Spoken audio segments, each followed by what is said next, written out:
வணக்கம், நான் உங்க அப்ஜித். தமிழ்நாட்டு மக்களின் தற்போதைய மிகப்பெரிய கவலையாக பிரச்சனையாக இருப்பது அண்ணா பல்கலைக்கழக மாணவிக்கு நடந்த அந்த பாலியல் வன்கொடுமை. அந்த வழக்கில் சம்பந்தப்பட்டிருக்க ஞானசேகர் உட்பட இன்னும் யாரெல்லாம் சம்பந்தப்பட்டிருக்காங்களோ அவங்க அனைவரும் நேர்மையாக விசாரிக்கப்பட்டு குற்றவாளி கூண்டில் ஏற்றப்பட்டு அவங்களுக்கு கடுமையான தண்டனை வாங்கி தர வேண்டும் அப்படின்றதான் தமிழ்நாட்டு மக்களினுடைய கோரிக்கையாகவும் கவலையாகவும் இருக்குது. எப்படியாவது அந்த பாதிக்கப்பட்ட மாணவிக்கு நியாயம் கிடைக்க வேண்டும் அப்படின்றதெல்லாம் ஒட்டுமொத்த தமிழகமும் குறியாக இருக்கு. ஆனா இங்க ஆளும் திமுக அரசு வேற ஒரு விஷயத்துல கருத்தும் கண்டுமா செயல்பட்டுக்கிட்டு இருக்காங்க. என்னன்னா, ஒரு பாட்டியை தேடி கண்டுபிடிக்கணும் அப்படின்னு சொல்லி வலைவீசி தேடிக்கிட்டு இருக்காங்க. எப்படியாவது அந்த பாட்டியை பிடித்து கைது செய்து கொண்டு போய் குற்றவாளி கூண்டில் ஏற்றி நியாயமான தண்டனையை வாங்கி கொடுத்தணும்டா அந்த பாட்டிக்கு அப்படின்றதுக்காக இந்த திமுக அரசு கடுமையாக உழைச்சிக்கிட்டு இருக்கு.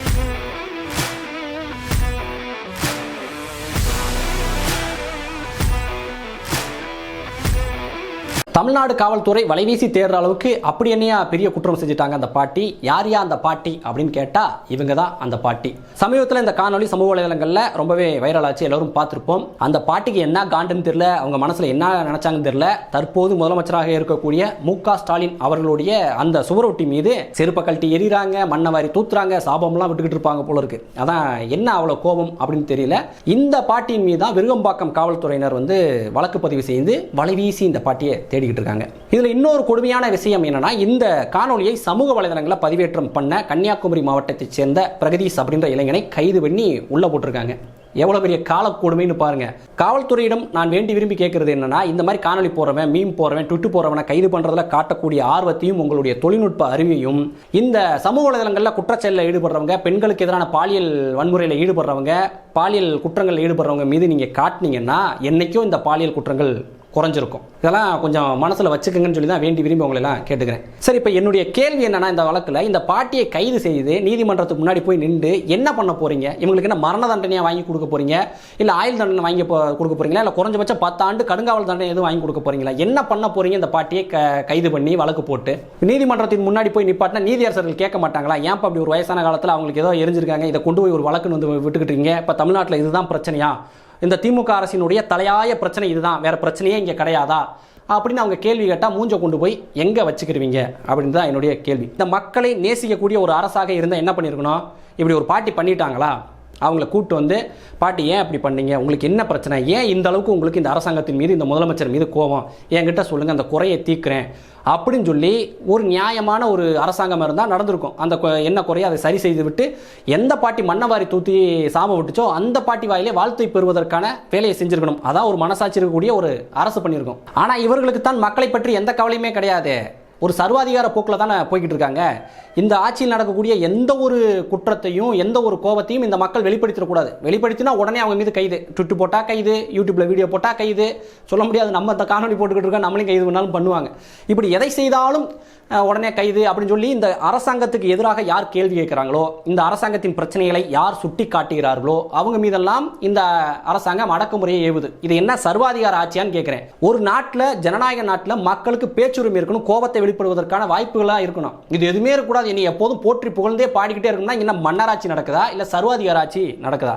ஆனானப்பட்ட பல சர்வாதிகாரிகளே இங்க மண்ணோடு மண்ணா போயிருக்காங்க. ஹிட்லர்லாம் கடைசியில் தற்கொலை பண்ணி தான் செத்து போனாப்ல. அவளையே சமகாலத்தில் பார்த்தோம், ஈழத்தில் இனப்படுகொலை செய்து மிகப்பெரிய ஒரு சர்வாதிகாரி போல அந்த சிங்கள மக்களால் போற்றப்பட்ட ராஜபக்சே இறுதியில் அந்த சிங்கள மக்களாலே அந்த நாட்டை விட்டு அடிச்சு விரட்டப்பட்டான். இதான் நம்ம வரலாற்றில் பார்க்கிறோம். இப்படி எத்தனையோ சர்வாதிகார ஆட்சிகள்லாம் வீழ்ந்திருக்கு. நீங்களும் உங்களுடைய ஆட்சி அதிகாரம் நிலையாக இருக்கும், நம்ம அப்படி இந்த மக்களை உருட்டி மிரட்டி வச்சே நம்ம ஆட்சி அதிகாரத்தை செஞ்சுட்டு போயிடலாம் அப்படின்னு நினைச்சீங்கன்னா அதுக்கு வாய்ப்பு இல்லை. நீங்க இன்னைக்கு எந்த பாட்டியை கைது செய்யணும், எந்த பாட்டியை தண்டிக்கணும்னு நினைக்கிறீங்களோ நாளைக்கு அந்த பாட்டி கிட்ட தான் நீங்க வாக்கு கேட்டு போகணும். அந்த பாட்டி மீண்டும் உங்களுக்கு வாக்கு செலுத்தினா மட்டும்தான் உங்களுக்கு இந்த ஆட்சி அதிகாரம் மீண்டும் கிடைக்கும். அதை மனதில் வைத்துக்கொண்டு அந்த பாட்டிக்கு என்ன பிரச்சனை அப்படின்றத சரி பண்ணுவதற்கான வழியை பாருங்க. சரி, இந்த பாட்டியின் மீது வழக்கு கொடுத்த அந்த உடன்பிறப்பு யாரா, அந்த மானஸ்தன் யாரா, ஸ்டாலினுடைய அந்த போஸ்டர் மீது செருப்பு விட்டு எரிஞ்சதை கூட தாங்க முடியாத அந்த உடன்பிறப்பு யாரா அப்படின்னு சொல்லி பார்த்தா நம்ம விருகம்பாக்கம் எம்எல்ஏ பிரபாகர் ராஜா அவர்கள் தான். இந்த பிரபாகர் ராஜா எவ்வளவு பெரிய யோக்கியர் அப்படின்றது, யோக்கியன் கிடையாது யோக்கியர்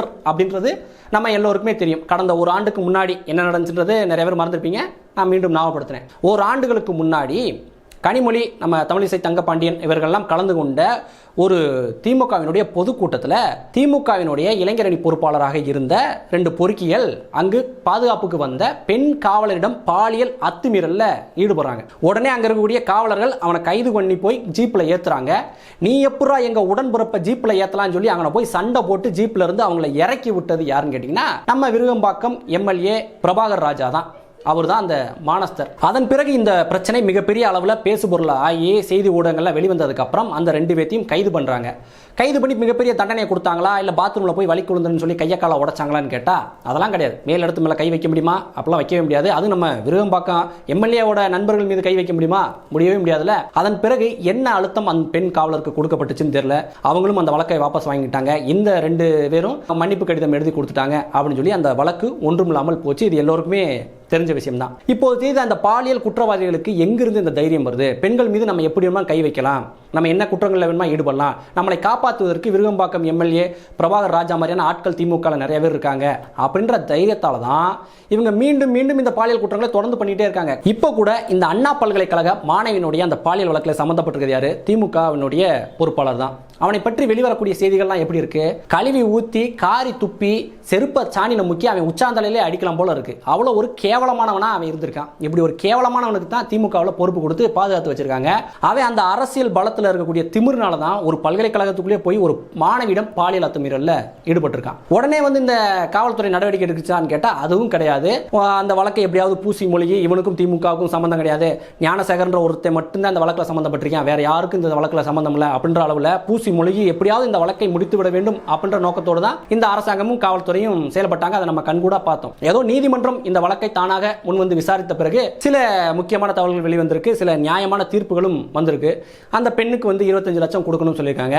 பணத்தினால் அந்த பெண் அடைந்த துன்பத்துக்கு வந்து மருந்து அப்படின்னு நான் சொல்ல வரல, ஏதோ ஒரு குறைஞ்சபட்ச ஒரு நஷ்ட ஈடாச்சும் கிடைக்குது இல்லை, அதுக்காக சொல்றேன். அதன் பிறகு அந்த பெண்ணினுடைய கல்வி செலவை அரசாங்கமே ஏற்றுக்கணும்னு சொல்லியிருக்காங்க. இந்த எஃப்ஐஆர் வெளிவந்துச்சு இல்லையா, அதுக்கு காரணமான காவல் அதிகாரிகள் மீது நடவடிக்கை எடுக்கணும்ன்ற தீர்ப்பையும் கொடுத்திருக்காங்க. இதெல்லாம் ஓரளவு நம்மளுக்கு நம்பிக்கை ஊட்டக்கூடிய ஒரு விஷயமா இருக்கு. ஆனா ஒவ்வொரு விஷயத்திலும் நீதிமன்றம் தலையிட்டு தான் மக்களுக்கு நியாயத்தை பெற்று தரணும் அப்படின்னா இந்த அரசாங்கம் எதற்கு, இந்த காவல்துறை எதற்கு என்றுதான் கேள்வி. இப்ப இந்த நீதிமன்றம் யாரிடமிருந்து இந்த பெண்ணை பாதுகாக்க போராடிக்கிட்டு இருக்குன்னா குற்றவாளிகளிடம் இருந்து இல்ல, இந்த அரசாங்கத்திடமிருந்து அந்த பெண்ணை பாதுகாக்க போராடிக்கிட்டு இருக்கு. அப்ப நம்ம எவ்வளவு ஒரு மோசமான ஒரு அரசாங்கத்தை, எவ்வளவு ஒரு குற்ற பின்னணி இருக்கக்கூடிய ஒரு அரசாங்கத்தை வாக்கு செலுத்தி தேர்ந்தெடுத்து வச்சிருக்கோம் அப்படின்றத பாருங்க. எனவே இனிவரும் தேர்தல் மக்கள் சிந்திச்சு வாக்கு செலுத்தணும். நீங்க வாக்கு செலுத்துற அந்த நபர் நாளைக்கு உங்க வீட்டு பெண்களுக்கே ஆபத்தாக கூட இருக்கலாம். எனவே இதெல்லாம் சிந்தித்து நீங்க வாக்கு செலுத்த வேண்டும். இனிவரும் காலங்களிலும் இந்த திமுக அரசு இதே மாதிரி தொடர்ந்து இந்த குற்றவாளிகளுக்கு ஆதரவாக மக்களின் மீது அடக்குமுறையை செலுத்தக்கூடிய அரசாக இருந்தால் கண்டிப்பாக வரக்கூடிய 2026 தேர்தலில் தமிழக மக்கள் இந்த திமுகவுக்கு மிகப்பெரிய பாடத்தை புகட்டுவார்கள். அதுல எந்த விதமான மாற்று கருத்தும் கிடையாது. இந்த வீடியோ சம்பந்தமான உங்களுடைய கருத்துக்களை கமெண்ட்ல தெரிவிங்க. என்னால் முடிஞ்ச பதில்களை நான் சொல்றேன். வீழ்வது நாமாயினும் ஆள்வது தமிழாகட்டும். நன்றி.